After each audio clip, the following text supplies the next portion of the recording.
Hello and welcome to another episode of Leaders of Transformation. Today we have a wonderful lady who I met recently. I think it was over LinkedIn, perhaps, or maybe Facebook. And was it? Which one was it? Was it LinkedIn or was it Facebook? It was LinkedIn. It was LinkedIn. Yeah, that's right. That's okay. Good guess. Good guess. Yeah. And Diana, I'm excited that you're here. So Diana Barnes. Those of you that are watching and listening, she is she's an award-winning trainer, speaker, success and business coach with over 23 years of experience. As a mom, a former corporate woman, and entrepreneur, she has had her own coaching and online business since 2006, while she's been juggling her job, leading multi-million dollar sales teams and email marketing campaigns. What I love about Diana is that, and why we really connected, was because she actually combines spirituality and sales, two passions of hers. And so we're going to talk a lot about that here today, and it's going to be a lot of fun. For those of you that this is your first show that you're listening to or watching, we welcome you. We're excited that you're here. Afterwards, if you haven't already done so, go to leadersoftransformation.com. We'll have all the show notes, any links we mention. I know Diana has a gift that she's going to be giving to all the listeners, and so you can get that there. And for those of you that are coming back, thank you. We appreciate you being part of our community, and we love to hear what you're doing, how this show is impacting you, what you're learning from it, and also what you're doing out there in the world to make a difference, because you're leaders of transformation. And so we're just honored to have you here. So with that, go to leadersoftransformation.com. You can reach us through the website, or you can go on Facebook or LinkedIn or anywhere. We're all over social media, and you can connect to us as well. We love to showcase what you're up to. So with that, Diana, we're excited that you're here. Yay! Talk to us a little bit more about this, connection that you have between sales and spirituality, how you bring it together for your clients.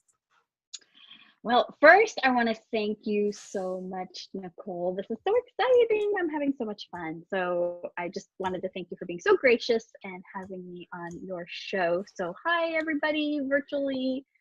Super exciting. And like you kind of mentioned, right, I started my business in 2006 while juggling a full-time corporate job.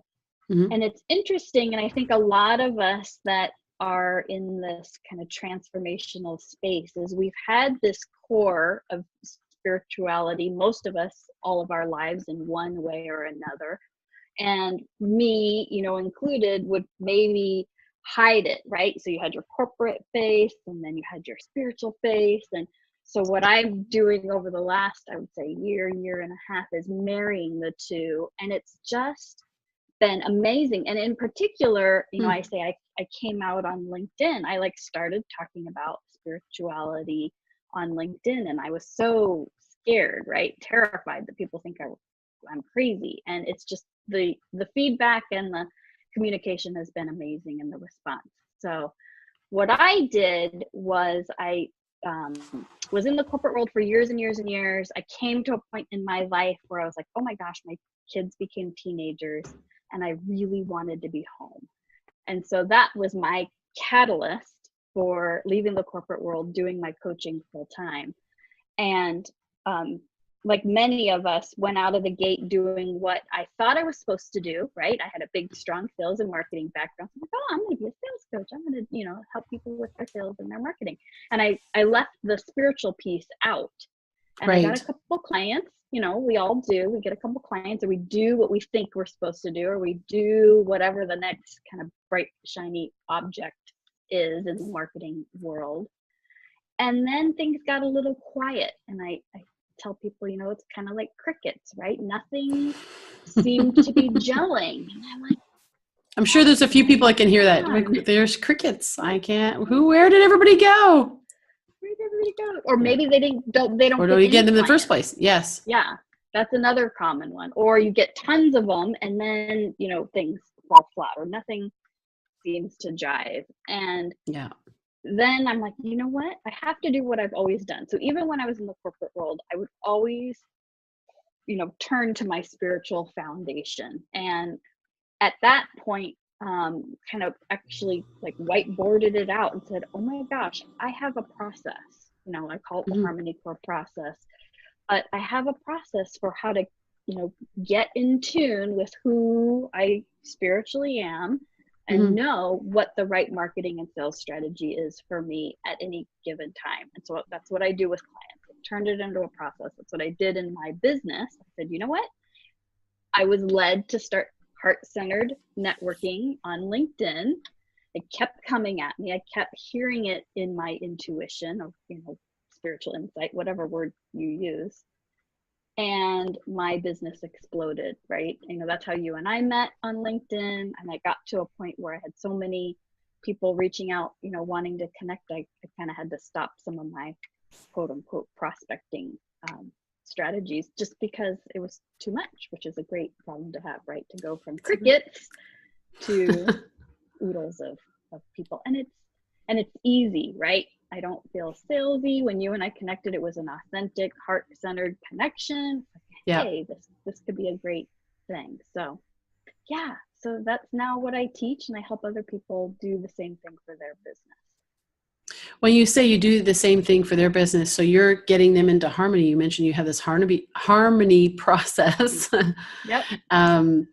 To build that into their business. And so how do you do that? How do you build harmony and into like sales? I mean, actually, let's as is the sales thing. Some people hate sales. Most people, they're like, oh, I don't like to do sales. So sales and spirituality, the harmony between the two of them, each of those two things, for most people, that they sound almost like a dichotomy.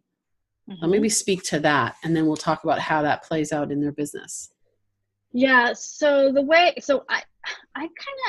I like to say, some people say do it scared, right? Do it even if you're scared. And I like to say, don't do it scared. Get rid of the fear. And so that's where I start with clients. I start with the fear. And a big one that I hear, and I had the same one myself, which is ironic because I ran sales teams. But the big one is we're afraid of being salesy, right? We're afraid of coming across as pushy or salesy. And so what I like to do is start with who you spiritually are. And I have a spiritual quiz. It's kind of like, think of it like a personality test. It's a spiritual personality test. And it's kind of, who are you naturally? And then what is the best sales and marketing strategy for you? Because if you don't like talking to people on the phone one-on-one, but you're really good at writing, then you're probably inspired by, I call it divine mind. And so an email or a drip campaign or a blog might be perfect for you. And so we kind of match up your spiritual personality with what's the right strategy. And smart. That's where and then you don't feel salesy, you don't feel weird, you're doing what comes to you naturally. People, see your authenticity and they gravitate to you and they'll say, hey, Nicole, you're so interesting. I want to know more about you, right? Yeah, because you're playing to your strengths. And I know that that's a big, for me, when I'm working with clients, and we were talking about this before, it's like getting them to play to their strengths. And there's a way that everyone sells or enrolls people, and it's really not sales anyway. It's just like really redefining what sales is for most people, because they think of sleazy, salesy, pushy, all those words that don't feel good. And yet when a good salesperson solves problems, right, creates value for them. So to me, it's always been, this is why when you connected, lots of people connect on LinkedIn and, hey, let me tell you this, what I'm doing and so forth, and met some really amazing people on LinkedIn. You stood out for me because I've always seen it as, that spirituality, because I bring my spirituality into everything that I am, is seeing sales as creating so much value in the marketplace that the marketplace wants to pay you back. And money is a spiritual thing, right? It's an energy. And so with the strengths, working to your strengths, playing to your strengths, some people, like you said, some people love, writing, some people love speaking. I know when I started my sales career or in business really, but then I was like, okay, how am I going to start my business? I'm going to have to sell something. Yep. When I did that, I went door to door. And now when I talk to people and look back, they go like, what were you thinking? I mean, who likes going door to door? And I thought, well, that's the easiest way to get from point A to point B. So that's what we're going to do. And then I made a bunch of phone calls and thousands of, sales calls. And then I realized, oh, there was networking, and I could go and, go to these networking events. Now this is 25 years ago by the time I figured out networking events. And now it's grown. Of course, now there's social media and there's all these other ways to do it. But you can get a little overwhelmed, thinking that you need to do all of these things to be successful in your business. Whereas if you just find I know one of my mentors, he wrote a book called Sales Dogs. He talks about the 5 different types of salespeople, and I'm hearing that a little bit in what you're talking about. Is like you just find the way that you sell best, and then do that, because you're also honoring your true nature, who you are, what is your natural way of doing things. So I love that. And it makes everything so much easier, right? If you know what you naturally do and you pick 1 or 2 and then that's it, right? Yeah. So then, you don't have the bright, shiny object syndrome. You don't, you're not like spinning every single time you get an email with or on Facebook, right? Somebody's new idea. Oh, I should do this. Yes, I should do that. I have to do this. Oh, this webinar told me I have to do this now. Oh my gosh. Yeah. It's all great information, but you got to filter it through something. So talk a little bit about that. So now, building harmony into your business, this leads right into that. How do you build that harmony in your business when you're not just running after everything that you see, right? Or watching those webinars and, hearing what the gurus say that you need to do. And you're saying, it's like, okay, what feels good? So when when we're connected, those answers flow, they come to us. And I loved what you said there. I know how to market. When I check in with myself spiritually, I know what I'm supposed to be doing. And then I do that. And then do that. Yeah. Talk about that. Well, I just say you do that, and what's then like the next step, what kind of happens inevitably with all of us, and I called it the bright, shiny object syndrome. But the other thing I like to talk about and work on is removing, you remove the fear, whatever fear you have, and you learn how to block out negativity, because, negativity always is going to try and creep in and or distractions, right? So the way you have harmony is you stay true to who you are, and then you kind of put on like blinders, right? Because once you're aware of it, it's really obvious when things start coming at you, right? Someone says, oh, I'm a guru, I have to do this. Or your email pops, oh, I have to do this. But if you remember, write it down, put it on a vision board, whatever technique works for you. You can start kicking out, I call them gremlins or error or mortal mind or whatever it is that tries to distract you from being super successful. Because you're right, money is energy. And we all, my belief is we wouldn't have this dream, right? We each have a dream for our business. We're each doing this for a reason. And you wouldn't have that dream, that passion, that desire from the universe or from God without receiving abundantly for it, because you're meant to touch lives and other people are meant to touch other people's lives. And it's this, wonderful circle of abundance that we have. Yeah. Yeah. I love that. Yeah. So talk about sales. So what's different about the way that you teach sales? Because you've been teaching a lot of, teams for years. What's different about the way that you approach sales versus the average, all the sales trainers out there? And you work with a lot of women. So women sell differently than men as well. So maybe incorporate that. I teach it all from a heart-centered space. Everything is heart-centered. So if you're being pushy, and so I'll give you an example that a story might help. So I have a client who, she's a health coach, and she's terrified of coming across as salesy. And I thought about this for a while. And so we had a, kind of a good conversation, and we worked through some of her blocks, and she was open, she was excited, she was ready. She knew what her strategy was going to be. Now she just had to go out and do it. And I mentioned to her, when you're speaking with people, speak from the heart. Don't, she didn't want to be salesy. She was afraid of, coming across as selling her products or people making money off of her. And we talked about that, and we did some visualizations. We do some, exercises around it. But really thinking about, if you're a health coach and your whole purpose in life is to help other people be healthy, she could really, truly be saving lives. And if somebody's ready, right? If somebody is ready and they're open, then her not sharing what she does and how she can help them is a disservice. And so if you start with them, right? And talking about them, and I use the word heart-centered a lot. I don't need to repeat it myself, but inside, right?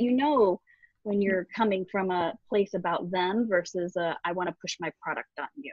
Yes. Perspective. And so we create all that. And if they need words to say, we'll work on words to say. If they want to know exactly what to email, we can work on, what to email, or, how to listen for inspiration to get the right communication and the right message out.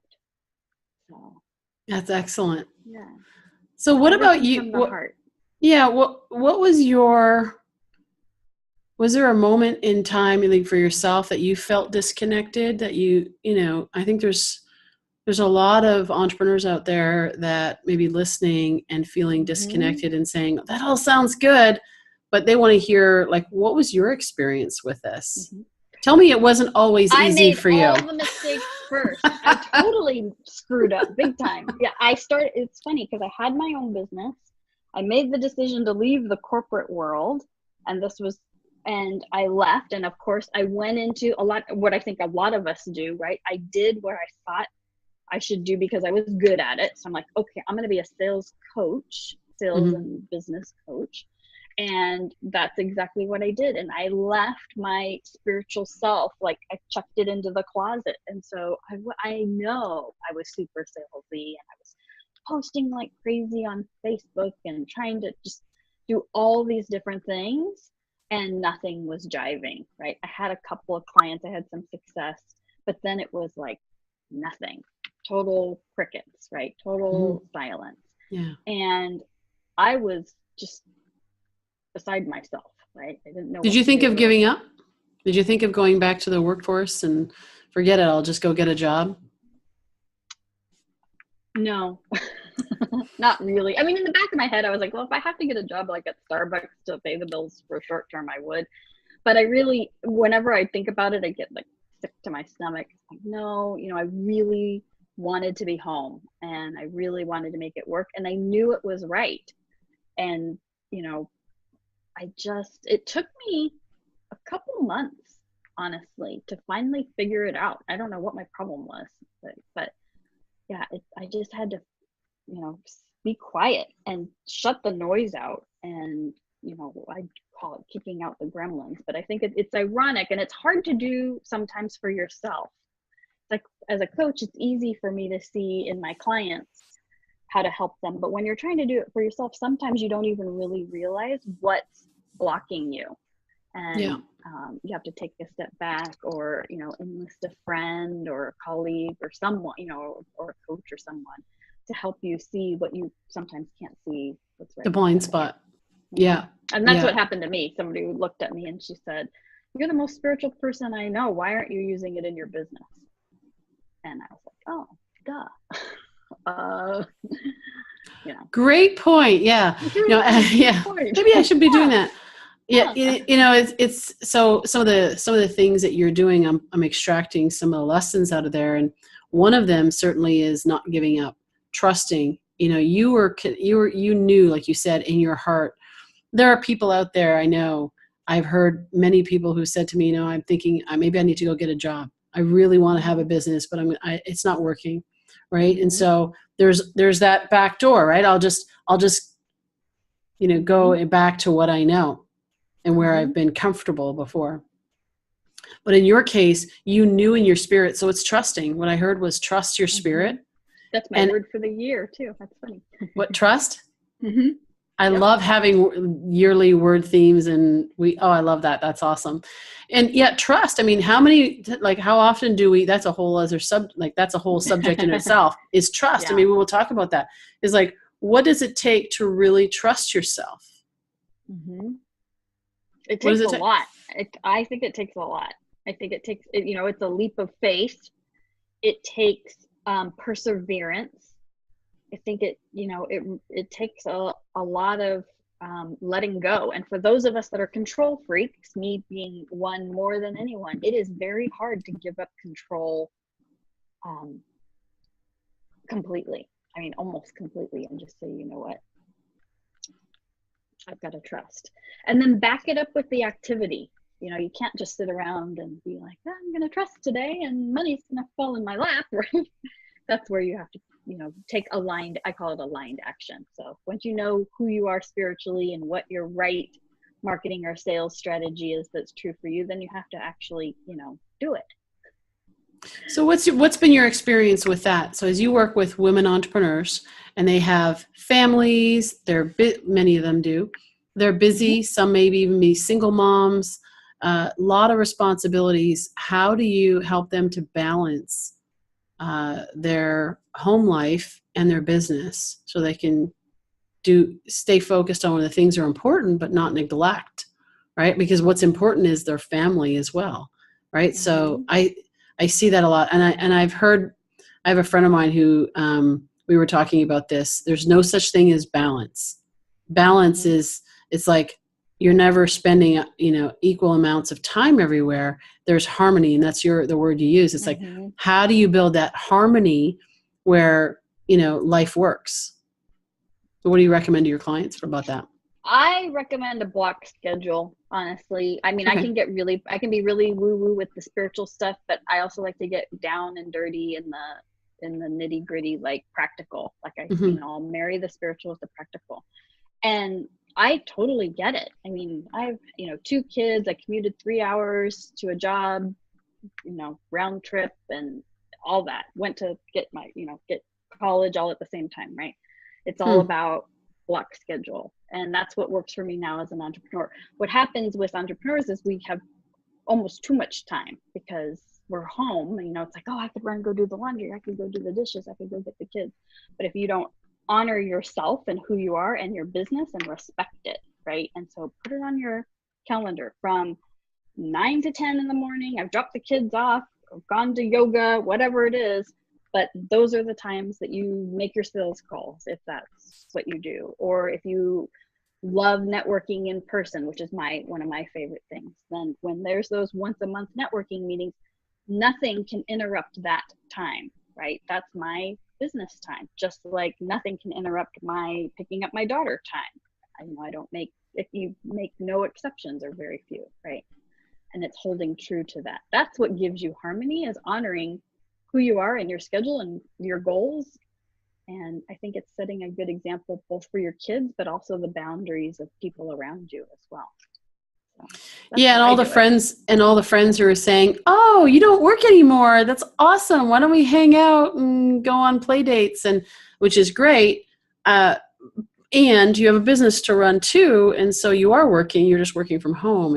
And so I remember I had a friend years ago, and she's like, "Well, you don't work, so you can come anytime." And I went, "Well, yes, I do own my own time, but I am running a business."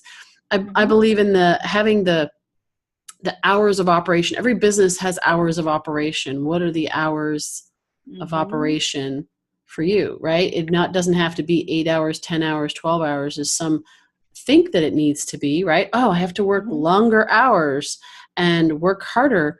Well, it's really the results. So if you can get the results more efficiently, and what you're talking about is when you're aligned and connected, it will flow more effectively. And so you can get more done in less time. And because you're doing the right things, not just doing the busy work. But with that, yeah, so it's just planning it. I love that. That's what I do. Like Outlook is, I don't even, like, people use Gmail Calendar or Google Calendar. And that's never worked for me. I use Outlook. I've got colors. I know exactly. I can see it.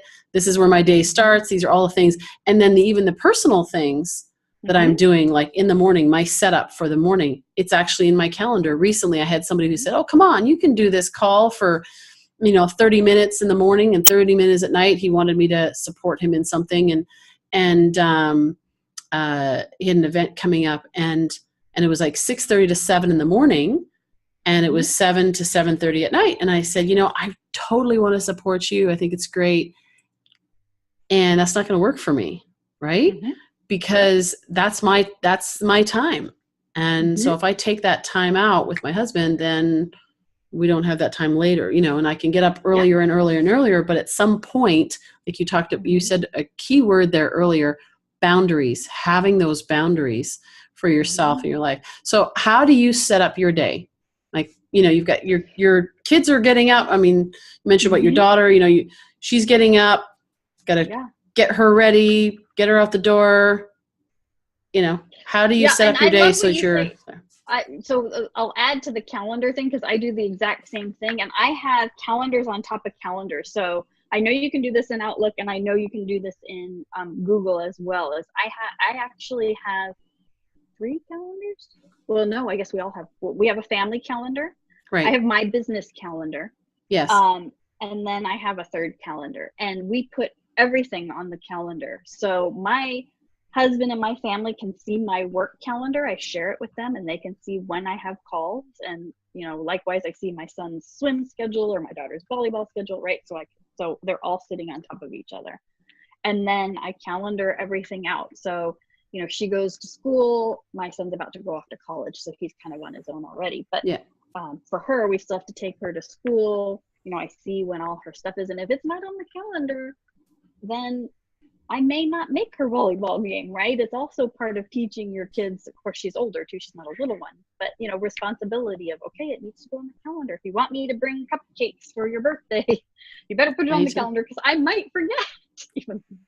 So and so that's how I structure my day. Every day is a little bit different, just kind of depends. But for the most part, it's like spiritual time from 9 to 10. I do a lot of centering and setting, intentions for the day. I have on my calendar a block of time when I do my sales calls or my specific marketing calls. I have a set time every week that I write my newsletter weekly. I have a set time on my calendar when I follow up on LinkedIn, because I do a lot of, networking on LinkedIn. And if I work, I counted it out. I want to say it's maybe between 20 and 30 hours a week. I will not do calls on Fridays most of the time, rarely. All my client calls are on Tuesdays, Wednesdays, and Thursdays. So and I just have it very structured out. Now, and if I feel like it, I might work on a Saturday morning, or I might work on a Sunday afternoon. I like to prepare. I did that even in the corporate world. We would prepare, usually you prepare on Sunday night for the following week and just lay everything out. And I still tend to do that a little bit. Yeah. That's great. Well, I love hearing that. Well, I don't have kids, so it's a little easier. I was the kid at one point, because my parents were entrepreneurs when I was growing up. So I saw how they did it. And then my brother, he has 4 girls. And when they were all teenagers, there was, of course, a lot going on in their household. And I've dealt with tons of clients over the years that have kids that have this dynamic. When I've been coaching and training for a long time, and the clients, when I first started working with people that had kids, it was like, well, how are they going to deal with this? And then I thought back to, what did my parents do?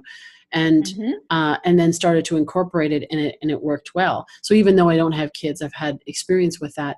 But I'm a big believer in whether you have kids and it's responsibilities there, or it's other things, stuff can get in your calendar. I always say, what's important gets in your calendar. And if it's not important, it doesn't get in. If it's not important enough to put in your calendar, then you ask yourself, okay, is this important enough for me to do? Because it takes time. Like earlier today, I was actually looking at people are sending me podcasts to listen to that they've been on, or videos that they've done, or whatever, and I want to watch and I want to see them. So I need to put that in my calendar. because it's going to take an hour. Like some of these are hour-long podcasts or whatever, and I've got to spend that time. It's got to go on my calendar somewhere. Otherwise, I'm living in delusion that one day I'm gonna watch that. Well, it's never gonna, it'll just keep getting pushed. So for me, that's I'm really big on everything gets in my calendar, to the extent that even afterwards. So let's say, for example, I have a call with a client, and that call actually goes longer than the time frame that's allotted on my calendar. And let's say I have that time, I actually go back and fill in and make the adjustment, so that I know when I even look back on my calendar, I know where I put my time. How many times have you heard somebody say, where did this day go? I don't even know what I did today. Well, because you didn't incorporate it. And so I actually use the calendar as also a report of what did I do that day? What did I accomplish that day? Celebrate the wins at the end, of the day. Celebrate the accomplishments. I'm a big believer also in the feedback loop, which is asking yourself, okay, what worked today? What didn't work? What did I learn? What am I going to do differently? If it didn't work, how am I going to correct it tomorrow? Or if it worked really well, how can I do more of it? So, I did these calls and this went so well. And then, okay, how can I leverage that for greater success? So yeah, totally, in line with what you're talking about. And then in the morning, setting that framework right up front and saying, okay, I've got to ground myself, got to presence myself, look at my goals. My husband and I were talking about that yesterday. It's the grounding, gratitude, and goals, 3 Gs. That's in the morning. That's what we do just to set ourselves up for the day. And that's exactly what you're talking about here. So I love that. Yeah. Well, it's interesting. The other thing that I do at the beginning of the year or at the end of December, right, is speaking of grounding and goals, is setting a vision, a mission, and what I call 3 strategic imperatives for my business. And a lot of times I'll catch myself if I'm doing something or my day's getting eaten up, and I'm like, where did this day go? And then I have it up on my desk and I'll look at it. And if it's not in line with my vision for the year, my mission, and then the 3 strategic imperatives are like 3 goals, right? I'm going to grow my business by speaking or whatever it is. If it isn't one of those things, I'm like, well, obviously I'm wasting my time. So I shouldn't be doing, whatever the 3 things are today that I thought were so important. If they don't match, then I can let them go. So, but I found that's a great point. That's been very helpful. And it's something we did, in the corporate world too, but it helps keep you on task. Yeah, absolutely. There's so much that's the busy work versus productivity and moving forward. That's really great. I ask myself that question all the time. It's like somebody says, hey, you need to do this thing, right? Or this will be great, or this is perfect for you. It's great. It's easy to say no to bad opportunities. What's hard is to say no to good opportunities that just aren't the right opportunity for us, right? For me. And so I look at it and saying, is this going to move me forward towards my vision and my mission? If it is, then I explore it. But if not, then it's like, no, it's not getting me towards my vision. And that's what you're talking about. So I love that. So what do you think for our listeners out there? What are some tips for them if they want to get started, they want to get aligned? And I know you've got some tools that can help them do that. How can they get aligned and start getting into harmony? There's so much chaos and uncertainty right now, and you've got some really great tools to help alleviate that. Talk to us a little bit about that. So I have a workbook. It's free. If anybody wants it, they can have it. We can share that link. And it's my Harmony core process. So it's 7 steps that you go through. Anybody can do it. You don't have to have me, right? You can do it yourself with the workbook. And then I also have a spiritual quiz. So if you wanted to know more about what I call your spiritual personality, or, a little bit more of who you spiritually are and how to use it in your business, that's where I would start. The 7 steps include that quiz. So it's, honoring who you are. It's all about how do you remove the blocks when you're terrified, right? You know that you love networking in person, but the idea of getting out of your house is just frightening. There's a little exercise for working through that. And just kind of the practical, like I said, marrying the spiritual with the practical. So, some of it's appreciation and gratitude, right? Centering yourself every morning or evening, and it just walks you through all those steps. And at the end, then you'll feel this incredible sense of harmony. And like I said, I do it every day, right? It's not like you one and done. You kind of have to pull yourself into it every day. But quick, 5 minutes, 10 minutes, take as long, or an hour, it's really as fast or as long as you want it to be, but it's just a simple, repeatable process. So, beautiful. Yeah. Beautiful. And then you also can help them with I'm a business coach. I know that you said you are a business coach. There's different coaches have different things that they focus on. You focus on the sales. You can help them to grow their business, aligning their business, even their business practices and so forth. So once they've gotten the harmony and developed the harmony, then you can actually take it to that next level with them as well. Correct? Right. Yeah. That's what, kind of what makes me different, I guess, is I do healing and the spiritual business coaching. So we start with who you spiritually are. We, work together to remove the fear, the blocks, whatever's keeping you from receiving massive abundance in your business. Because I believe we're all meant to have that. We wouldn't have this dream if we weren't meant to share it, which means we're meant to be abundant. And then I'll move into the sales strategies. It's like, okay, whatever you do, you want to get that part right first, because otherwise you'll hear crickets, right? Otherwise you'll be trying a bunch of different things and nothing will be working, or you will come across as salesy and exactly what you don't want to do. So if you get that spiritual side down first and remove the blocks that you may or may not realize are limiting you from abundance, and then we'll work together with exactly what to say, what to do, how to do it, what the emails should look like, what your drip campaign should look like on Facebook, on LinkedIn, whatever that is. So marketing, a lot of sales and a lot of marketing. That's awesome.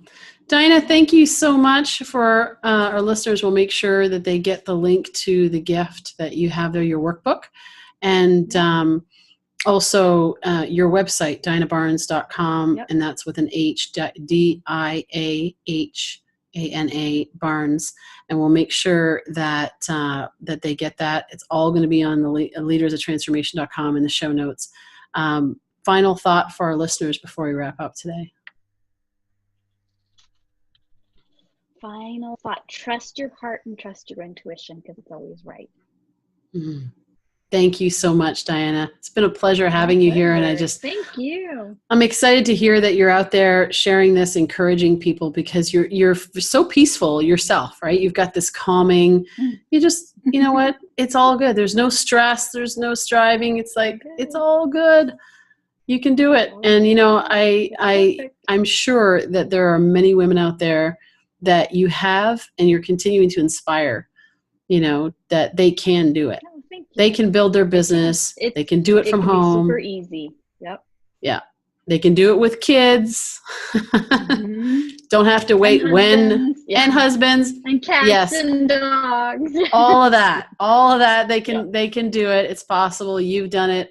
They can do it as well. And so thank you for that. You are truly a leader of transformation. You are transforming the way what people see as possible in business and how they approach their business. And what you said in the beginning, which was like most people, like it's just separating it, right? There's this and then there's that, and you're bringing them together, and that's where the magic happens. So thank you for that. Oh, thank you so much. I really appreciate it. My pleasure. And for our listeners out there, I'm a big believer in taking action. So, something that Diahana said that struck you, or you got you interested, and you know what? I'm not using a calendar, or, I'm trying to remember it all, or maybe I should have those multiple calendars and let my kids see what my calendar looks like, so they can plan, we can plan together for it. Or grounding yourself in the morning. These are things that, there's lots of people talking about it, but knowing and doing are two different things. So it's doing it every single day, not a one and done. It's doing it every single day. Or, even just looking and reconsidering and saying, wow, what have I separated out that is the natural thing, like this thing that I do all the time, like Diana, separated out that spirituality, but when she brought it back in, that's when the magic, happened. That's when her business started to grow. What is it for you that you maybe have separated out that needs to be reincorporated back into your business for it to grow? I encourage you today is to take action on this. Do something today that will move you forward, because that's when things happen. That's when transformation happens. And that's what leaders do. It first starts off with us leading ourselves, and then it goes to leading others. And so I encourage you that today, and go to leadersoftransformation.com. You'll get all the show notes, links, so you can connect with Diahana. And, also, if you enjoyed the show, please leave us a rating or review on iTunes. That helps us to get a greater reach. We're in 100 countries or something. We've got listeners in 100 countries. And we want to continue to stretch stretch the boundaries that way and increase the territory so that we can have a greater impact on people out there. There are women out there, men out there that have hopes and dreams that are off on their own. They're doing their thing, feeling alone, and we want to encourage them that they can be a leader of transformation and make a huge impact in the world. So you can help us to do that, leaving us a rating and review on iTunes. And we thank you. We appreciate you for being here. We look forward to seeing you in the next episode of Leaders of Transformation real soon.